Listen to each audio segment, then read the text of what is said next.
The Heroes and Villains Fantasy Football Podcast on the Sports Gambling Podcast Network is brought to you by Underdog Fantasy. Underdog has just added Pick'em Scorchers, where you can win 100x. That's right, turn $5 into $500 in one game. Plus, every Sunday they're giving away $100,000. Use promo code SGPN at Underdog Fantasy for a 100% deposit bonus up to $500. And we're also brought to you by Manscaped. Get 20% off and free shipping with code SGP at manscaped.com. That's 20% off with free shipping at manscaped.com. Use promo code SGP. And finally, we're brought to you by Hall of Fame Bets, the sports betting research platform for parlays, player props, and game lines. Download the Hall of Fame Bets app or visit HOFBets.com. Use code SGPN to get 50% off your first month and start making smarter bets today.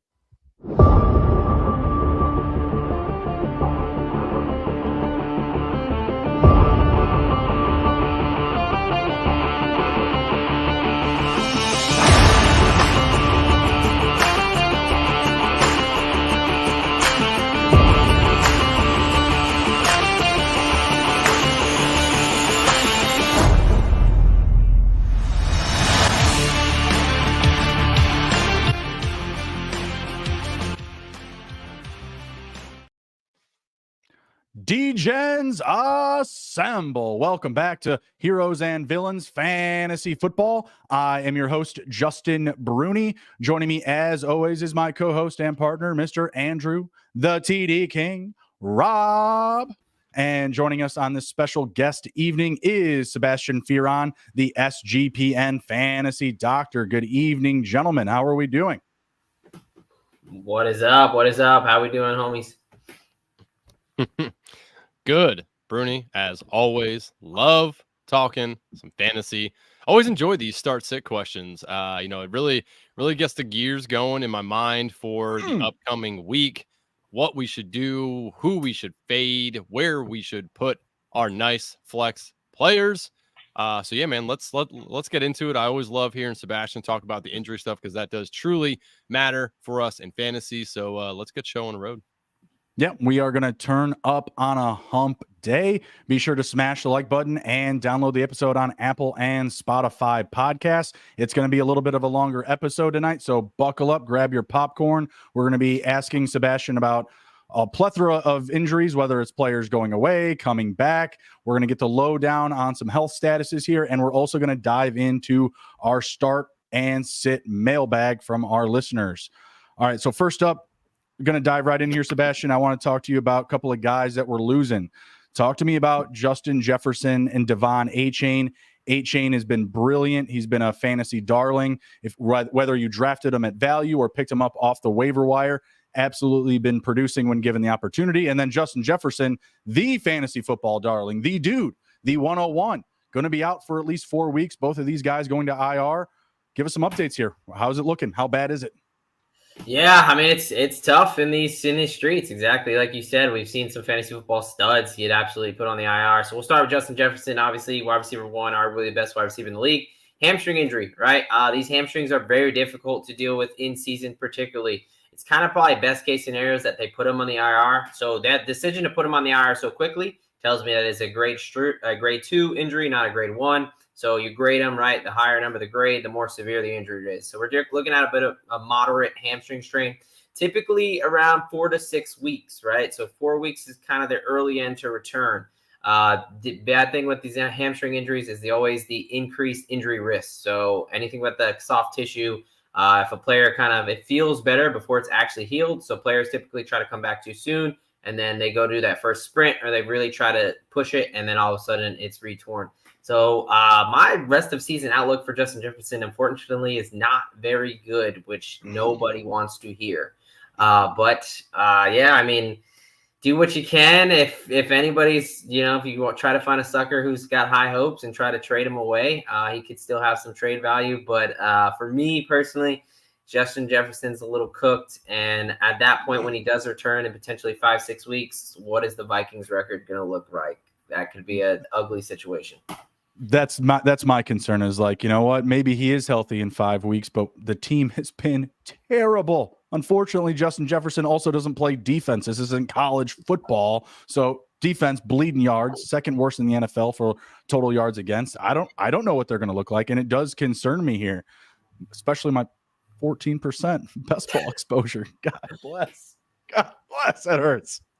Killing me. Yeah, I'm hoping for a little bit of life, but I agree with you. The Vikings are just in a dire situation without Justin Jefferson and Kirk Cousins playing the way he is. It's going to be tough. That's going to be tough. What about Devon Achane? Yeah, looking over at so obviously popped on the scene, right? There was some talk in preseason. A lot of people were like, hey, this guy, he's really explosive, whatever. He finally got a shot, looked great. And then now he's on the IR. So a little bit more mystery with him. Same thing with James Conner, both put on the IR, right? Both dealing with just knee injuries at this point. So not a whole lot has been said. Looked at the video, my kind of top two hypotheses are either MCL or meniscus. Now, it kind of depends. The fact that he was getting some different opinions and he just got put on the IR today makes me lean more towards meniscus because there's more treatment options. So when you have a meniscus injury, there's three pretty much options you could do. If it's small enough, you could just rehab it. If it's to a point where it does need surgery, there's two surgical options. You can get a meniscectomy, which just removes it, about a 4 to 6 week rehab. You're back to go because all you got to do is let that heal. Or you can get where they actually do a meniscus repair, which is like what someone like Jalen Ramsey got, where it's going to take several months and look at this point would probably be season ending.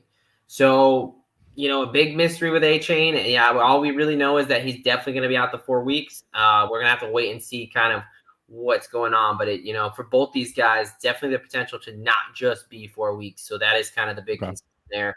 That's why it's a good time for Jeff Wilson to come back to practice. That's what I wanted to get to. So before I kick it over to Andrew, what are your thoughts about Jeff Wilson, at least in week 6 and 7? Like, is it a wait and see scenario for you? Or if you're in dire need, if like you've got Saquon Barkley, Nick Chubb drafted, and they're just sitting there, rotting away on your roster, or maybe you lost another one of these guys. Are you ready? Are you going to be ready come week 6 to fire up Jeff Wilson? Yes. Okay. So, the biggest thing is he's returned to practice, right? That doesn't always mean most players, when they come off the IR and they activate that 21-day practice window, most of them do come back and play that week, but not all of them. Sometimes they give the week off. So obviously, someone who I was targeting on the waiver wire, I picked him up myself.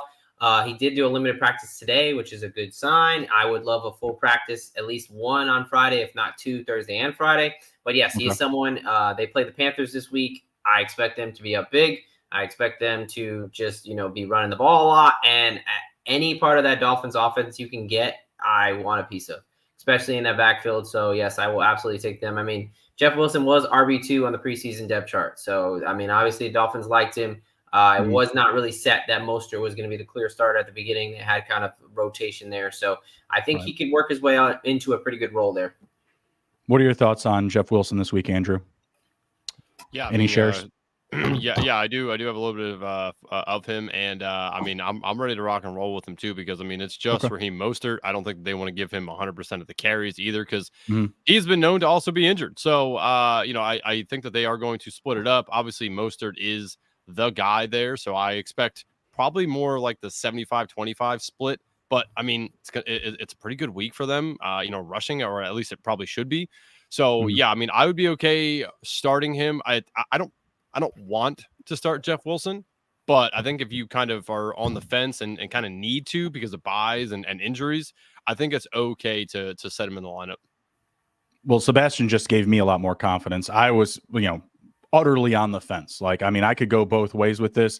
He's not someone that I had to pick up. The places where I have ownership of him or exposure, I just stashed him. Like, he was a guy that I believed in. You can ask Andrew. I was just banging that drum, marching to his beat all summer long. So I was definitely high on him. So the places I have him, like I just got him for free, like the last couple of rounds. He didn't have very much hype right before the start of the season. So stashed him on the IR in a couple of leagues, and that's what I'm doing. I'm bringing him back this week. So Andrew, what guys are you looking at? What questions do you have for the doc here? Oh, man. So somebody I'm heavy in best ball and also in redraft is Deontay Johnson. Looks like he's trying to come back after the bye here. Obviously, he had a hamstring injury too. So should we feel good about him coming back? He kind of gave the nod, like, yeah, like I'm good week 7. How should we feel about Deontay Johnson? Is it somebody that we'll be able to slot right back in, or should we wait and kind of see how he looks on the field? What are your takes on that? Yeah, no. So Johnson, I think that bye week comes at a good time, right? I think would be potential for him if Pittsburgh was playing this week that he could potentially have made his return because he picked up that injury pretty early, week 1, I believe. So, I mean, he's looking at about 5-6 weeks. So he had a grade 2 based on how quickly he was put on IR and based on how everything, right? We don't know anything for sure, but just using our context clues here. So grade 2, 4 to 6 weeks. He's right about that 6-week mark where I feel a little bit more comfortable. We'll obviously have to see his practice participation. Obviously, is the biggest indicator. If the guy's out there practicing, then that's pretty good, damn good sign, right? But I'm pretty hopeful for Deontay Johnson. He's got him in a couple leagues. He's on my IR. I think that offense needs him because as great as George Pickens has played, he has like 0.0% separation. So they need somebody who's going to make some easy throws for Kenny Pickett. So I am hopeful that in week 7, we do get Deontay Johnson back. And I think he immediately fills back into that role because Calvin Austin, Allen Robinson, no one's really taken that over. It's just been throw the ball up to George Pickens and kind of hope that he makes a spectacular play. Yep, absolutely. Yeah, I'm very excited for him to come back. I saw in the media that he says he feels great. Like he feels fine. Come next week, whether it's someone on a bye or I'm dealing with another injury, DJ is going to be in my lineup. That was one I felt confident about, especially because of this extra bye week. He went on the IR early. And to me, even, I don't know, maybe you can back this up a little bit, Sebastian. Did the injury really seem that serious when he went out? Yeah, I mean, it's hard to say like what it looks like, right? Especially with the hamstrings, because even Justin Jefferson's his looked very like that's really where he's going to be out on the IR. Right? Yeah. It doesn't look like much, right? It doesn't take like much because you know right away, you feel it. As someone who's had hamstring tears myself, they suck, but it doesn't take a whole lot for them to really set you back. So I'm glad he was able to go on IR. I'm glad the bye week comes at a perfect time. So typically, first week off of IR, someone like a Jerry Jeudy off that grade 2 strain, I tend to avoid, which is why I was kind of like avoid Jerry Jeudy in the beginning of the season, which has worked out well. He's got that extra week like you talked about. I like that extra bye. He probably could have came back this week. Start getting him in some practices and let's go. And he's a big catch guy, right? So PPR, he kind of makes your life a little bit easier. He doesn't really need to pop one or anything like that. Yeah, 1000% agreed. I think the next thing we should talk about is Underdog Fantasy. Underdog Fantasy has a way to play alongside your favorite football team all season long, whether that be best ball, pick'ems, or resurrection best ball is upon us right now. If your BBM teams are looking like dog shit, you can go ahead and get back in the game with the resurrection. I think that is done tomorrow. So everyone, if you're listening now, hop in, get your best ball resurrection teams up and running. Underdog has just introduced Scorchers as well. Go 5 for 5 in the pick'em Scorchers and enjoy a spicy 100 times your money payout. And for a limited time, Underdog is extending the first deposit bonus up to $500. That's right, $500 deposit bonus. They also have the $100,000 Sundays continuing on Underdog Fantasy. 10 lucky players will win $10K each. So watch along, make your picks, and maybe make a little cash over at Underdog's mobile app or website, underdogfantasy.com. When you sign up with using the promo code SGPN, Underdog will double your first deposit up to $500. That's Underdog Fantasy, promo code SGPN. We are also brought to you by Manscaped. Who doesn't love Manscaped? Got to keep the face and the nuts looking good for the ladies. You know what I mean? We're all married. We're all married here. My wife likes my face with a little scruff on it, but most certainly not down south. She wants that nice and smooth. Manscaped has taken step up from the ball-o-ween to bring your face the cleanest shave it's ever seen. So this season, no need to toil and trouble. Manscaped's all-new Handyman is the best way to get rid of that stubble. Featuring a compact design and next-gen skin-safe technology, the Handyman was designed to give you that smooth finish without the mess of a traditional shave. Get the sweetest treat this Halloween by going to manscaped.com and use code SGP for 20% off. Plus free shipping. It may be spooky season, but you don't want to scare people with a scraggly beard. Give them something to look at with Manscaped's Handyman. For wet or dry use, feel free to bring this anywhere and everywhere. The compact design and airplane friendliness make this the perfect travel tool for the on-the-go, and being able to shave up to 3 days growth without the mess of a wet shave is priceless. That's right. Your Halloween costumes may take effort, but beard grooming doesn't need to when you can get 20 different beard lengths in just one guard. Again, get 20% off and free shipping with the code SGP at manscaped.com. That's 20% off with free shipping at manscaped.com. Use our promo code SGP for a look as sweet as candy. Get yourself the handyman from Manscaped. All right, right on, right on. Let's get back into it here. Andrew, any other injury questions before we dive into the mailbag? Yes. So we just got two more, I believe, here for you. Javonte Williams, obviously massive injury last year, came back. I did not expect him to play starting the season. He did. And then he got a little banged up, and now it looks like he's coming back. So how should we look at Javonte Williams here? Is this something that's going to just be with him all season long, where he plays a little bit, gets a little banged up, sits out, comes back in? I mean, what should managers do who have Javonte Williams?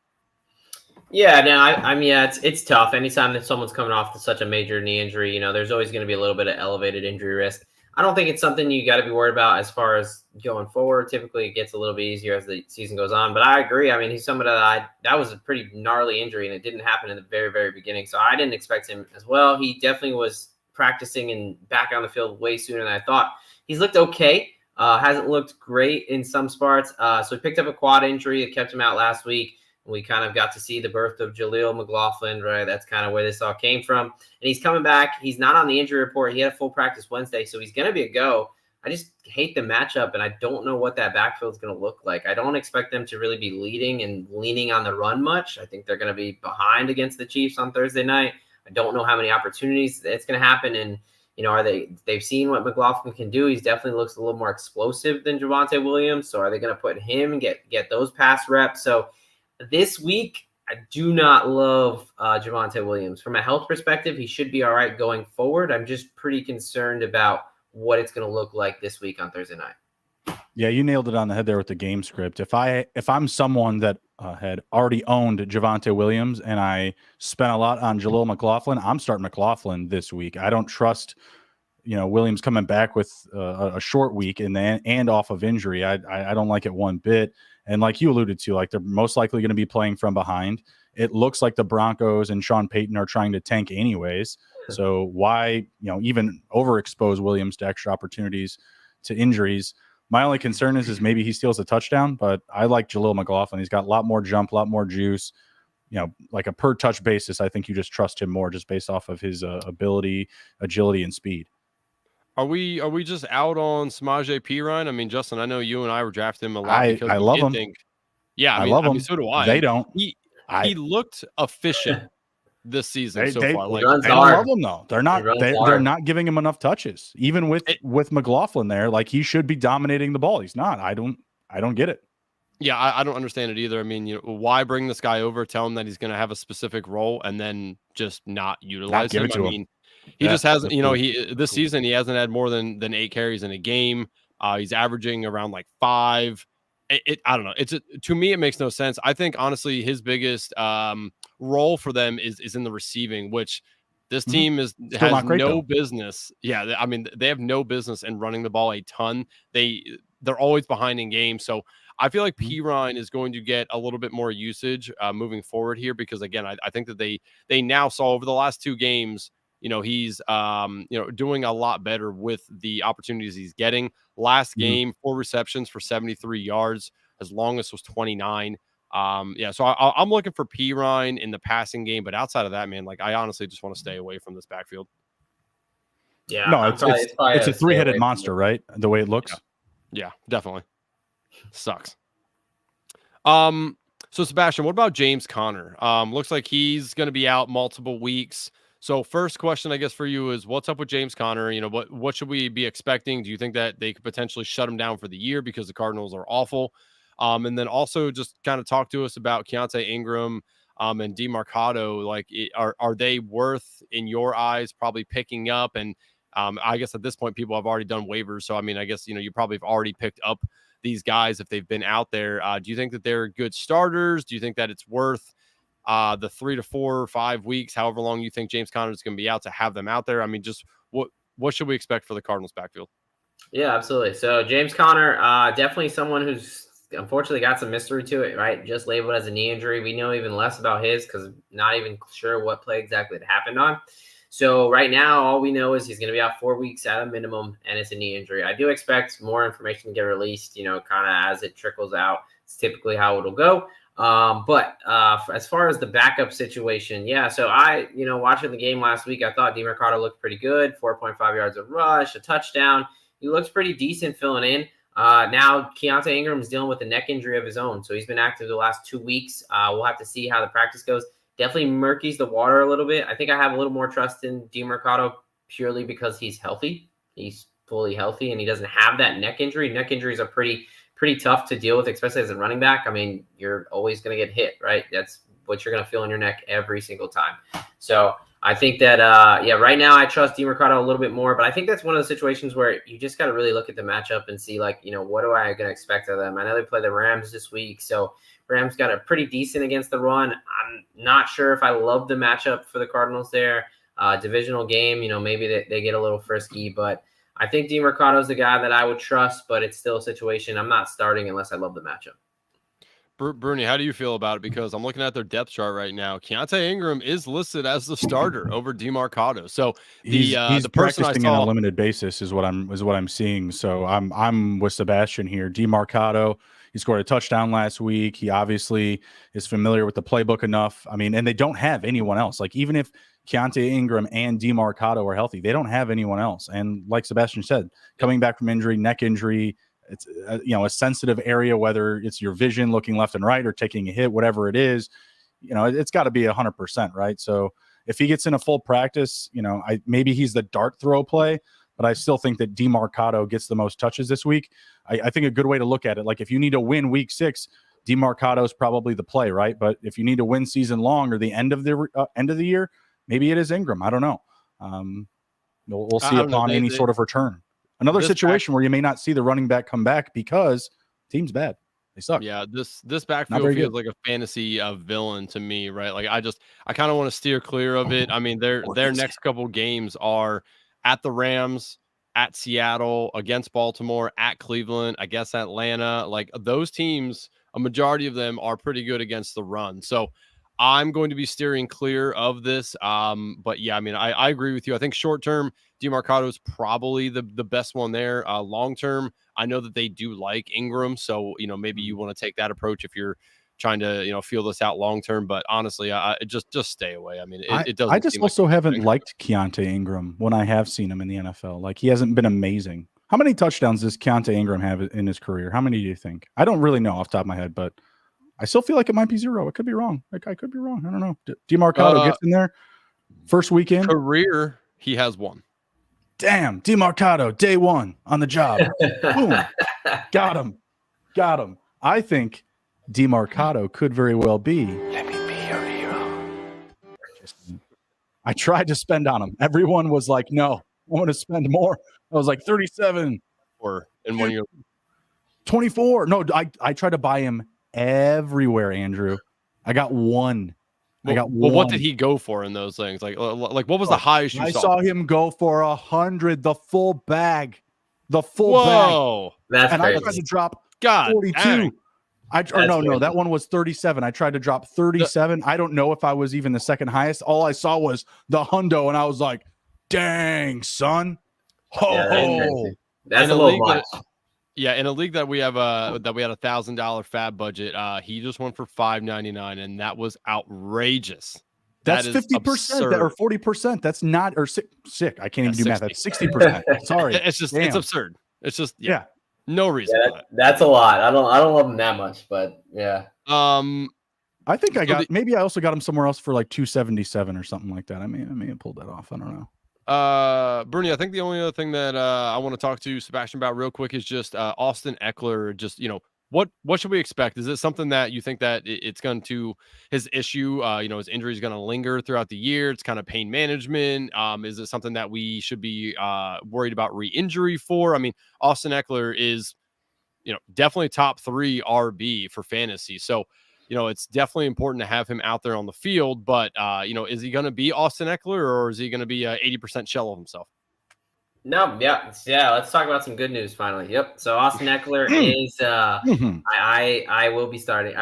If I had him, I unfortunately don't. But if I had him in my leagues, I would start him without hesitation. He's Austin Eckler. Obviously he does his own podcast. He talks about how he feels. He's 99% sure that he's going to be out there, right? So he's already said that full practice on Wednesday or Tuesday, I think it was, because they don't have an injury report yet because they're Monday night.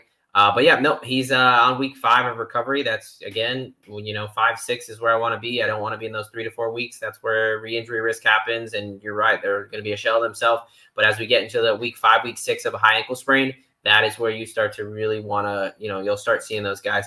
And he's not going to be the most explosive he's ever been the first week, but he will be productive and he will get the carries. And obviously he's a touchdown machine. Who else are you going to fill in to even get half of that production? So I think you got to roll with him. I think that they were smart. Again, another situation where the bye came at the perfect time last week, so he didn't try to have to rush back or anything like that. So he's going to go ahead. He should be good to go for week 6 for Monday night and hopefully solidify that win for you at the end of the week. Yeah, we got to love the extra day for Monday start. That's fantastic. I have no qualms. Back to practice. He's saying all the right things, saying a lot of good stuff. So, yeah, I have no issue whatsoever. Agreed. Thanks, Josh Kelly. It's been real. Thank you. Appreciate it. Appreciate all that you haven't done. That's awesome. Yeah, man. Talk about a guy who should just never get another opportunity. Just the amount of hopes and chances he's gotten. It's just he looked like shit. Yeah, whatever happened to Isaiah Spiller? Like, did they dog poo? They're both. Yeah, they were just like, nah. But if you don't believe us, if you don't believe their dog poo, if you're looking at props this weekend, smart thing to do. Go to Hall of Fame Bets. Win bigger by betting smarter this NFL season with Hall of Fame Bets, the sports betting analytics platform for parlays, player props, and game lines. Research every NFL, NBA, MLB, and soccer bet with historical stats and data. Enter any parlay idea into Hall of Fame Bet's revolutionary parlay optimizer tool to get hit rates broken down leg by leg, as well as an expected probability for the entire parlay. Sort all players by hit rate for any bet to learn which players are hot and which picks have value. Stop betting in the dark and join over 30,000 users researching with Hall of Fame Bets to craft more intelligent, data-driven parlays. Download the Hall of Fame Bets app or visit hofbets.com and use promo code SGPN to get 50% off your first month today. Start researching, start winning with Hall of Fame Bets. And we're back. Right on. What's happening? We're going to dive into the mailbag. We're going to get into it. We're going to get into some starter sit questions. Appreciate everybody that's ridden along with us for the first half of the show. Be sure to smash the like button and download the episode on Apple and Spotify podcasts. We appreciate you. First up here from the SGPN Fantasy Football Discord, we've got Michael Levine, 12-team PPR. I have Kyrene Williams and Ken Walker as my starters. Which RB should I start in my flex? Oh, boy. Derrick Henry or James Cook. Well done, Michael Levine. Very nice flex there, like literally. Henry has not been impressive, and the Titans keep giving Spears touches. Cook has been good, but was a dud last week in London. We'll kick it to our guest first here, Derrick Henry or James Cook. So, I guess a toughie. It feels like a toughie.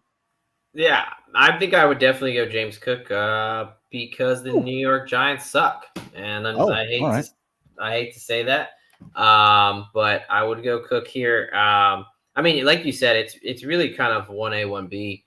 You got some pretty good options there. I do love Derrick Henry. I just think that Titans offense sometimes is just so hard to watch. I think that the Ravens are just going to really stack the box and just make Tannehill beat them. And they got Marlon Humphrey back, and their secondary is getting a little more healthier. So I don't think they can do that. I just think that the Bills are going to have to do whatever they want to that Giants defense.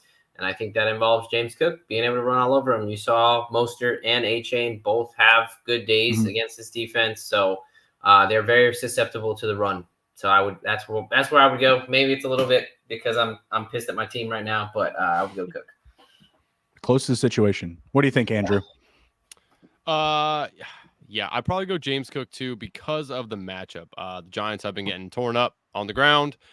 James Cook, if you look at his game log in the games that the Bills are definitely in the lead, he does get more than 15 plus carries. He's averaging 2 receptions a game as well. So I would go that route. If it was somebody, if they were playing a different team, though, I would probably lean on Henry. I think that he's finding his footing. No pun intended. That I think that he's about to kind of start to go out on the old Derrick Henry tear that we typically see.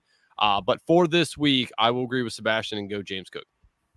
I will divert away from you, keeping it quick here. It's just chasing the volume. If I'm behind the 8 ball, I want to go with the highest ceiling. Even in a game up against the Giants, I don't imagine a reality where James Cook scores 3 touchdowns. They just have a lot of weapons. Allen could steal one. Any of those random running backs and Damian Harris or Lat Murray could steal some goal line touchdowns. I'm just going to chase the upside in Henry. I totally understand your guys' points. Love the matchup-based pick there, but I'm going to go with the King. I mean, it's his nickname, quite literally. So I'm going to go with the King. All right, Jack Hansley from Facebook asks, Adam Thielen or Michael Pittman Jr.? This is my last wide receiver spot. Thielen has been amazing, but are we expecting this to continue? I like Pittman a lot more with Minshew playing QB, but with Taylor likely getting his fair share, I'm not sure what type of offense the Colts will become. I have to imagine Moss continues to have a role as well. Thoughts on my situation, 14 team PPR, Adam Thielen or Michael Pittman? Sebastian, what are your thoughts on this Colts offense? Michael Pittman, to me, a better receiver, but the situation for Thielen is pretty good. It's not bad. A lot of volume there. Yeah, I mean, Adam Thielen, what the hell, man? I don't know where the heck he came from. Like, I mean, he's not been bad, but I mean, he looked super washed. Yeah. So yeah, he did not look good. But so I would probably, damn, this is tough. So Colts offense, I'm thinking, yes, you're right. Gardner Minshew is going to be in. Anthony Richardson just got put on the IR. Another one I know we didn't talk about, so let me talk about it real quick. AC sprain, right, to the shoulder. So that's when basically your acromioclavicular ligament, it connects your collarbone to your shoulder. There's 6 different grades with this one. So it's all about how messed up the shoulder is, how that clavicle is displaced, right? So he's between a grade 3. They said grade 3 could be grade 4. The big thing with a grade 3 is about 50% of them you can rehab, and 50% of them they need surgery. So in that range, what I expect is he's going to try to rehab first, and if it's not successful, then he will need season-ending surgery. So this is another injury where, IR does not mean 4 weeks, right? IR technically means 4 weeks, but for this injury, I don't expect him to be back in 4 weeks. Quickest I expect him to be back is probably closer to 6 if the rehab goes successfully, if that injury responds to rehab. So he's really in a gray area. That's why he was getting multiple opinions. They didn't know, the good news is he didn't need to get surgery right away and end the season, but I'm still nervous that this could be a thing where we may not see Anthony Richardson until next year. That being said, Gardner Minshew is going to take over. Let me get back to the question.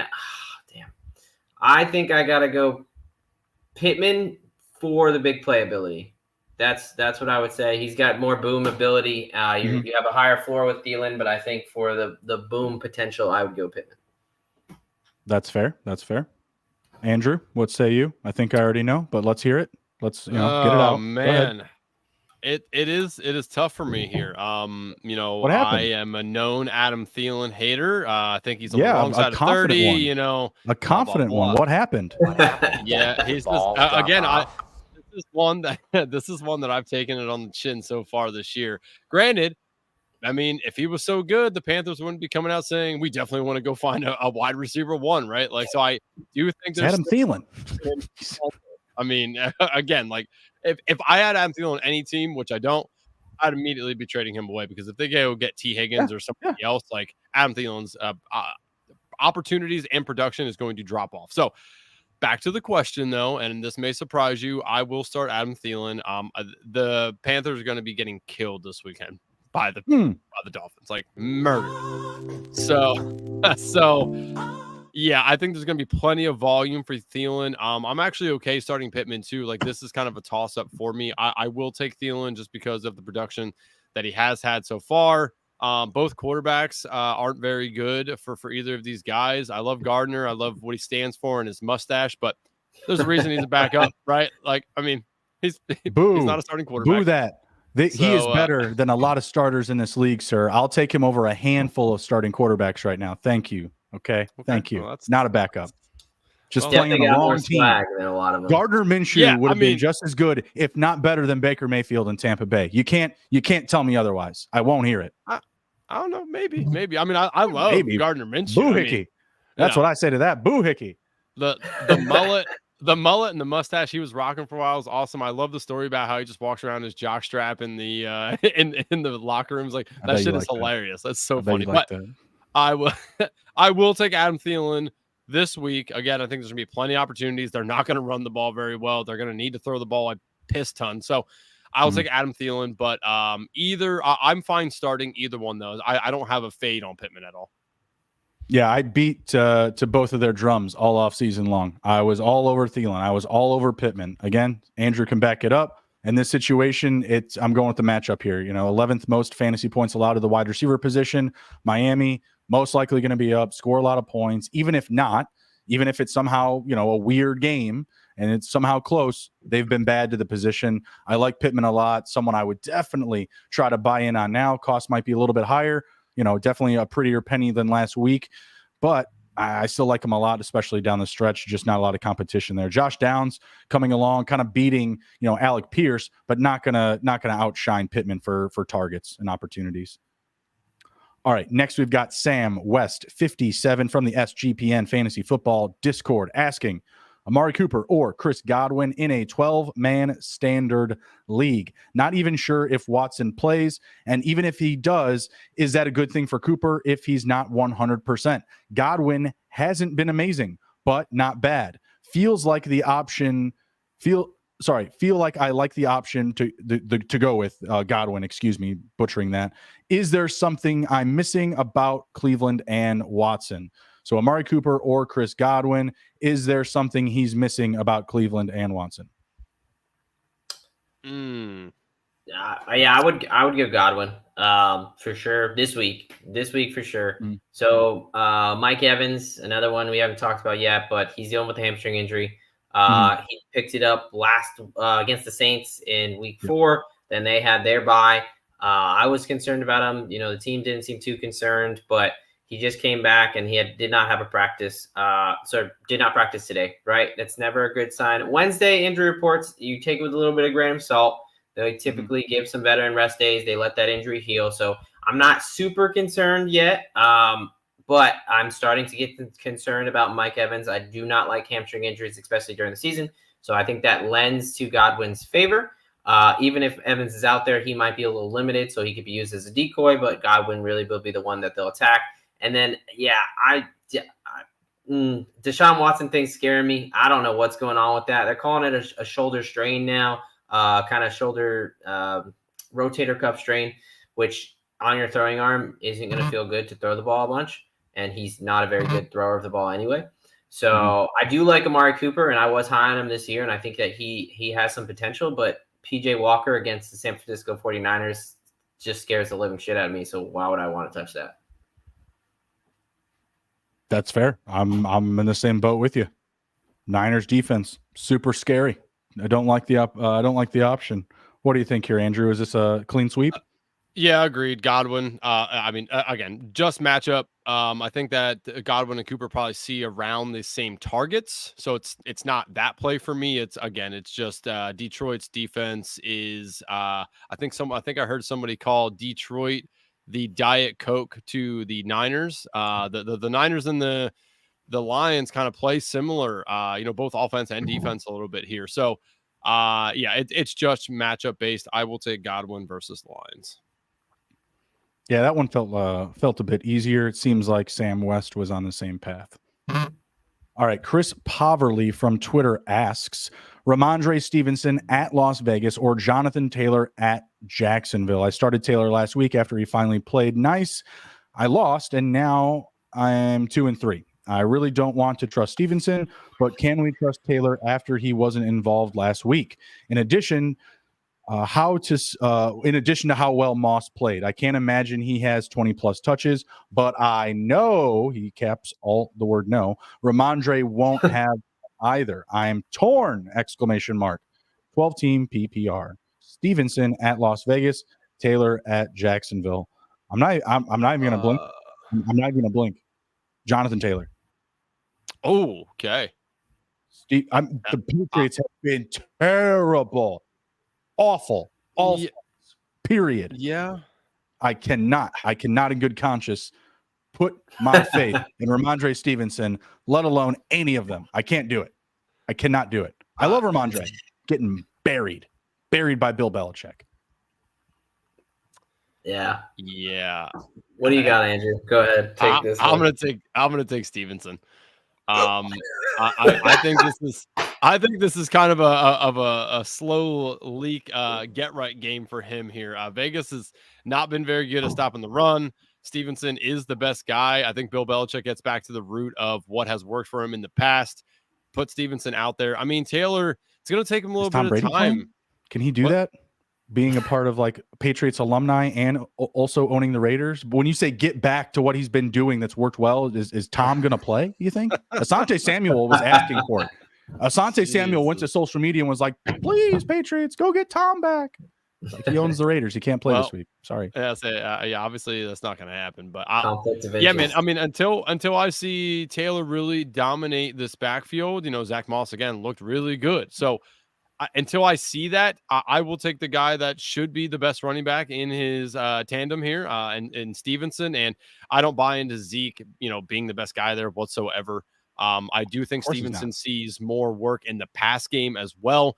The Patriots wide receiver core is, for lack of a better term, dog shit. It is awful. So bad. Bro, that their quarterback has been pulled in back-to-back weeks, and they're going to throw him out there again. Yeah. In back-to-back weeks, he's been pulled. Hey, sorry, you're not playing good enough. Come sit down. Have a seat. Yeah. Oh, they're just trying to see what they have in Bailey Zappi. I'm waiting. I'm waiting for him. Hey, listen, I'm just saying that I think that it is a week that Stevenson's actually going to have a good game. I would love to start Jonathan Taylor, but we just haven't seen it yet. He just came back. Zach Moss still looks really good. Jonathan Taylor is still probably just pissed off at the Colts for, how they yanked him around and then finally just paid him. And so now he's kind of on Easy Street, right? He got paid. So now he can really stick it to Jim Irsay. They said they're going to ramp up his workload, though. Like, I mean, they've said as much, like, yeah, Jonathan Taylor's going to play more. I am concerned about Zach Moss, but regardless, like, a Taylor touch is worth 2 to 3 times what a Stevenson touch is worth right now, in my opinion. Okay, well, agree, disagree. For the people who like me over Bruni, choose your fighter, but I'll take Stevenson. What's your thoughts here, Sebastian? And then we're going to get to a question. I think you guys were like the angel and the devil on my shoulder here. You guys brought up very good points on the same side, right? So you got Stevenson, who should have a great matchup. Raiders suck against the run. He sucks. I can't trust Stevenson right now. The offensive line is super beat up. The Patriots defense has been taking some big hits with Christian Gonzalez, Matthew Judon. They just keep losing guys. So I don't expect them to be winning. I actually really like the Raiders this week overall. So I'm not going to go with Stevenson. I'm going to go with Taylor. I'm a big Zach Moss guy. I've been huge on him. He's won me some money these early on. It's Jonathan Taylor. I mean, Jonathan Taylor's going to take over that backfield. It's just waiting to happen. Like Bruni said, they're going to get him more touches. I mean, honestly, what you got Minshew in, he is a backup quarterback. They should probably run the ball about 40 times, and I think that's the best way the Colts win this game. So I would take Jonathan Taylor. It is a little bit closer than I would usually think with the whole Zach Moss thing, but I think you got to go Taylor. He's a better running back. He's got a better offensive line right now, and the Patriots are really, really, really bad. Agreed. That's the last time I'm going to allow people calling Minshew a backup quarterback. I'll allow it. That's the last one. Quinn Lenardi in the chat. Trade T. Higgins for Calvin Ridley. Redraft league, by the way. Appreciate you, Quinn. That's a slam dunk, son. Give me some Calvin. Agreed.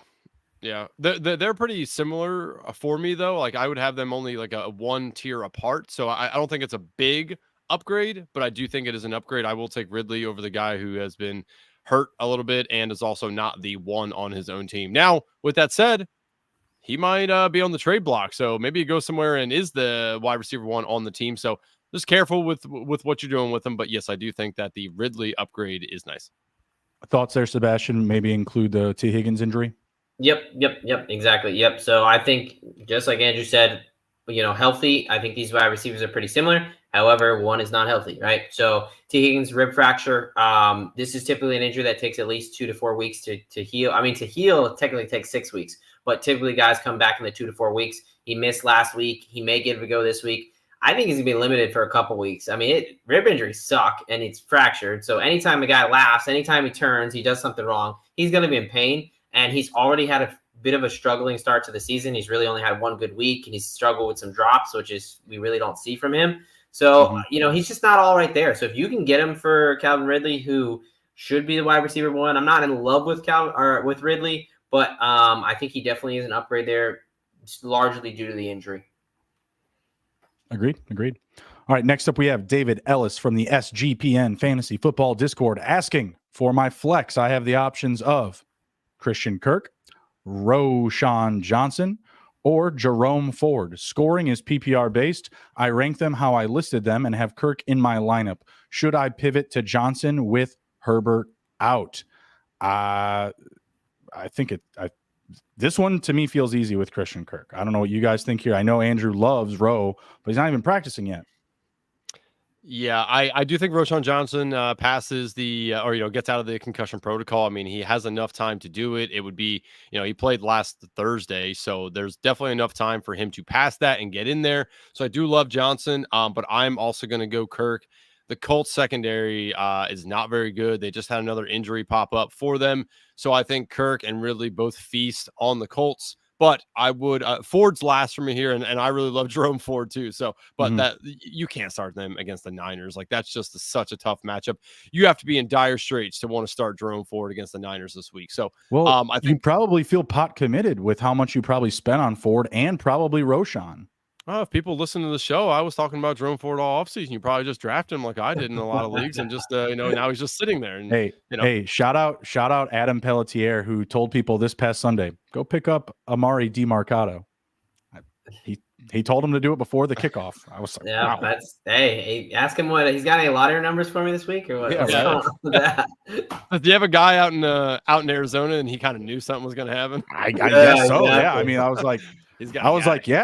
Okay, cool. Yeah, good idea. I was just like kind of nodding, like, all right, cool. And I was like, who the fuck is Amari? Yeah, I'll be like, wait, hold on. Did he just made up a player? Good idea, man. He created his own player. Every blind squirrel finds a nut once in a while, so let's not make it too big. Then I knew who he was, and then shit happened. Shit hit the fan. And I was like, yeah. And then James Conner happened to get hurt. Adam said, yes. That's funny. What are your thoughts on this one, Sebastian? Is it as easy as Andrew and I say? Yep, I will echo you guys with the Kirk. I will just throw in some of the injuries. So Khalil Herbert, high ankle sprain, right? So he's not on IR, but I think he should be. But anyway, so that they're typically 3 to 6 weeks recovery time. High ankle sprain, difference between a low ankle sprain. It's above the ankle, so it actually is it's injury to the syndesmosis that connects your two lower leg bones. It takes more damage to happen, takes more force, so it causes more damage, so it takes longer to come back. And those guys, I'm a little nervous that Herbert, since he's not on the IR, they're going to try to bring him back in 3 weeks before, and he's not going to look great. So I do like Roschon for the fill-in, but the concussion stuff. So we'll quickly talk about concussions. Typically, historically, the last 10, 15 years, the average time a guy's recovery time was 7 days. So they could come back and play the next week, right? 7 days wasn't a joke. This season, there's been way more people missing at least one game. Whether call it the Tua stuff, call it in advances in medicine, because concussions, to be honest with you, they're still largely a mystery. We don't even exactly know what goes on. We know there's an energy crisis and it disrupts the brain function, but no one can tell you exactly what happens, and they're so variable with symptoms and such like that. So I agree, he should be able to pass, but at this point, people having a concussion, I'd almost expect them to miss a game. I understand the Thursday to Sunday, but he did not practice today. I would have liked to see a limited practice. So if he doesn't have a limited practice tomorrow, that is Roschon Johnson, I'm starting to get officially worried that he's not going to play. And are we going to see Deonta Foreman have a kind of reappearance? That might be a thing. I like Roschon going forward as far as these next couple weeks and probably the next month with the Herbert situation. But this week, I'm a little worried that he didn't practice today. So Christian Kirk, yeah, I would go for that. Yeah, again, that one feels like an easy one. I feel like the listener maybe a little overthinking just the running back position. Like, I like to start as many running backs as possible. You're getting that red zone opportunity. You're getting the higher percentage or exposure to touchdown opportunities. But in this situation, Kirk's got the matchup, and the running backs just aren't good enough yet. Yeah, maybe Roschon can jump on the train here and get things rolling. Maybe after maybe a week after he clears protocol. We'll see. All right, next up we have Adam Jenkins from Twitter asking, single QB league, which guy do you prefer, preferably based on matchup? Jared Goff at Tampa Bay or Brock Purdy at Cleveland? That is tough. I drafted both of these guys late in my home league, and they have been home runs. However, knowing which one to start has been difficult thus far. What do you think about week 6? So Goff at Tampa Bay or Brock Purdy at Cleveland? Pretty close here. It is. Yeah, this is a very good question. I'm probably going to go Purdy because I didn't think that he was about to do what he just did this past week. I didn't think he was going to put up 4 touchdowns. So, honestly, I loved watching it. I mean, it was amazing. Fuck the Cowboys. Did you see both of these teams run the same play this week and score a touchdown? Yes, they did. That With the tight end. That was hilarious. Yes. I was like, what the hell? Like, I didn't see. It's not like I noticed it like when it happened like live, but I saw like the social media clip of it. I was like, damn, like. Huh? And it's a sexy play too. It wasn't gorgeous. Like a generic halfback dive, whatever. Like, yeah, that was pretty nice. Yeah, it was nice to see. So Purdy performed well. He's performed well all season long, and the Niners are rolling. I'm gonna go Purdy. With that said, if Amon-Ra St. Brown is back in the lineup for the Lions, he's gonna be back. Will he be? Yeah. Okay. I mean, full participant today. Anything there, Sebastian? So you talking about Amon-Ra St. Brown? Yeah, he's a full participant today. I have him coming back. Yeah. I mean, that injury is annoying too because it's just an abdomen injury. That is so broad. I mean, that could be an oblique strain. That could be an abdomen strain. It could be sports hernia. I'm assuming since he was doing some running, it was more of an oblique strain, and kind of like the Jalen Waddle thing we dealt with earlier on in the season should be okay, but I'm not convinced. I'm not convinced yet. But he's trending in the right direction.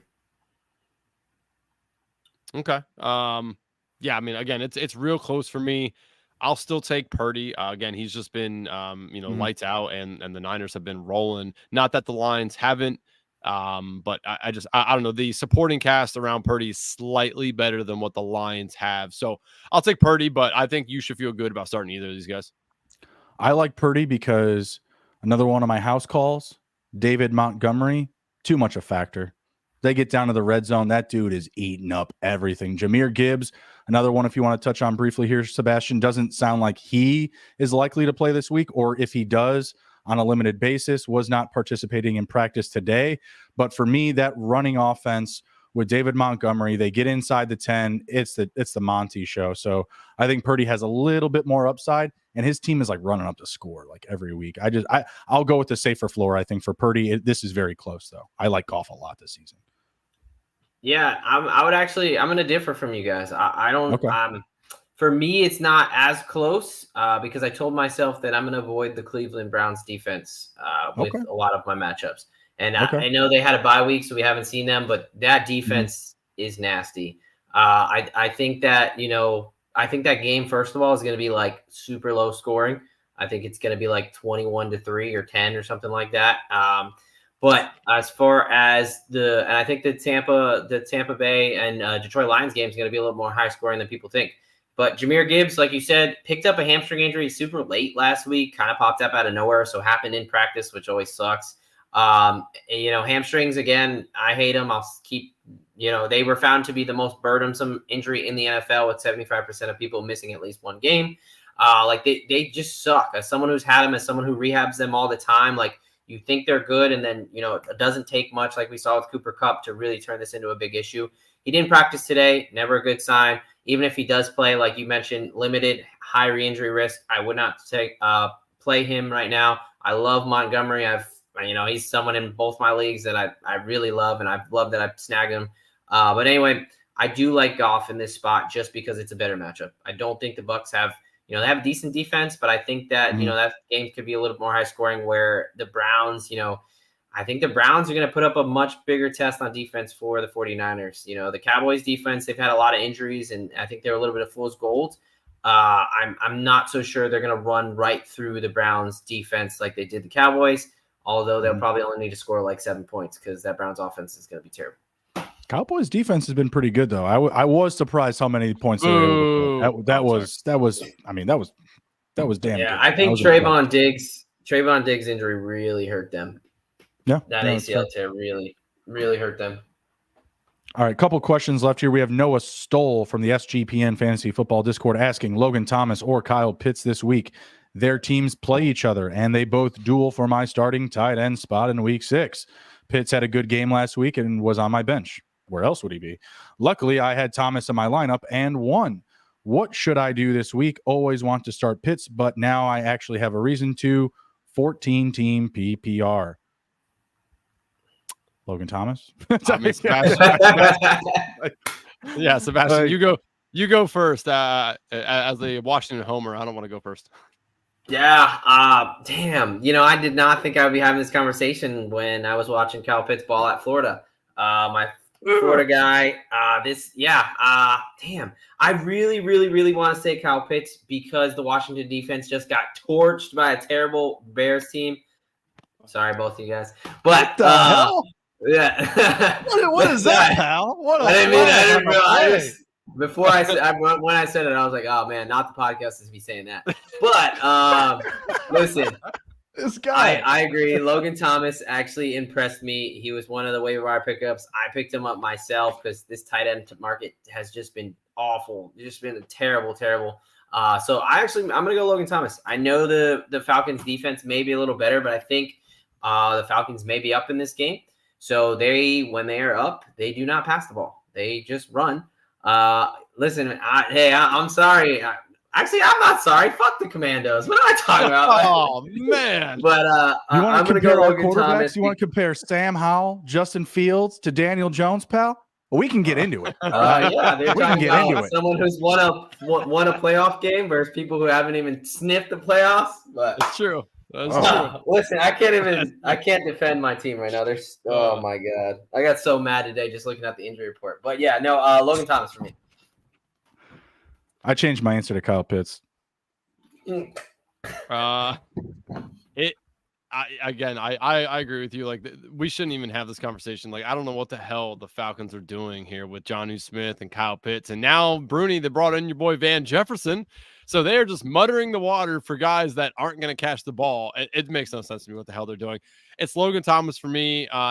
Bias aside here, Logan Thomas just had 9 receptions on 11 targets for 77 yards and a touchdown. They are looking for him purposely in the red zone. That's one big thing he has over Kyle Pitts right now, as well as he's definitely the tight end 1 on the team. Kyle Pitts, we're not even sure he's the tight end 1 on his own damn team. It makes no sense to me why you'd go out and draft Kyle Pitts and then you're like, we'll bring in Jonnu, we'll get Van Jet. I don't know what the hell they're doing. I'm on the other side of this, and this is where bias sets in. I actually think the Mandos are they just got embarrassed on Thursday night. Absolutely embarrassed. I don't think they're going to let Desmond Ridder embarrass them. So I think that they are going to be up in the game. Still, though, Logan Thomas should see at least probably around 6 targets-ish is where I think he's probably going to land. Kyle Pitts will be lucky to get there and maybe have 3 of them be catchable balls. So, I'll take Logan Thomas. But Pitts could have a sneaky, decent game. He's going to have a sneaky game because you know who's going to get in that game? Taylor Heineke. Baby. Yeah. Revenge. Right. It's not like they love that would be that would be awesome. Revenge. Ron Rivera revenge. Like, you want to do what? You want to do what with me? So wait, you want me to go back in? Why don't I do that? You just took me out. Why don't we let this cat play? His name's Sam. Sam Howell. Yeah. I ain't gonna lie. for me, the rest of the season for the Commanders, it's a win-win. Either they continue sucking and Ron Rivera gets the boot with Jack Del Rio. Please take Jack Del Rio with you. Or they win and, actually, potentially make the playoffs. So I'm going to Well, he win-win here brought this season. Jack Del Rio in, so I would Yeah. assume he would go I hope as they well. both get the fuck out of Dodge. Yeah, they're both kind of losers. That's like what they've been known for is losing. Embarrassing. Both of them. So whatever. All right. PPR, Johnny D in the chat. Appreciate you, Johnny. Be sure to smash the like button. Appreciate you. Very frustrated with how my season is going. Every week, just one player of my opponent has gone crazy boom game. Has a crazy boom game. Would you also believe that I am the highest scoring team in my league? FML 1-4. Okay. Yeah, sounds like fantasy football, brother. Welcome to the club. Yeah. Join us in the Discord. Join us in the Discord. We've got all the horror stories for you. Believe me, yes, I've seen some dead bodies in these streets. All right. All right. Last question, and we are going to head out. Johnny, if you want to toss a question in for week 6, we'd appreciate the ability and opportunity to help you out. Henry Beckett from Facebook asks, pick 2 of these receivers for week 6. One of my last wide receiver spot and one for my flex spot. It's a 12-team PPR league. Michael Thomas at Houston, or Tutu Atwell versus Arizona, or Tyler Boyd versus Seattle, or Josh Palmer versus Dallas. So pick 2, Michael Thomas, Tutu Atwell, Tyler Boyd, Josh Palmer. Been a great episode. Let's kick it to the guest to close it down. I will go with Josh Palmer for one of them. I think that he, obviously Mike Williams injury, ACL. I think that he's got the chemistry with Herbert. I think he's going to pick up some there. Then we were saying, so you said Thomas, Tutu, and who was the other one? Boyd. Atwell and Boyd. Yeah. Atwell and Boyd. Let me go with, I think I'll go Michael Thomas, who I hate to say. The doctor. I know. Andrew, do you concur? I mean, I'm looking at this list too, and I'm kind of having a hard time. So, go ahead, finish up. Chris Olave dealing with a toe injury picked up. He obviously didn't look great last week. I know he played the whole game, but he did not look super well. Stats kind of show that he wasn't the best. So that's kind of the biggest thing. I think Michael Thomas is going to be relied on more. He could pull his lady parts and not play the rest of the game. But I think for this week, you go Michael Thomas. But really, I like Joshua Palmer the best at all those. Andrew, do you concur? Yeah. So the odd man out for me is Atwell here. Again, I mean, since Cooper Kupp came back, Cooper and Puka obviously dominating the targets, the opportunities. If Atwell doesn't catch one long downfield, he's going to be kind of a bust. So Atwell's out for me. Caught a touchdown last week. Yeah. Well, okay. Well, still Atwell's out for me. I like Boyd in this matchup. Again, T. Higgins banged up, so I do like Boyd, but yeah, I'm probably going to go with Sebastian. As much as I hate to say it, it's definitely Palmer, 1,000% Palmer.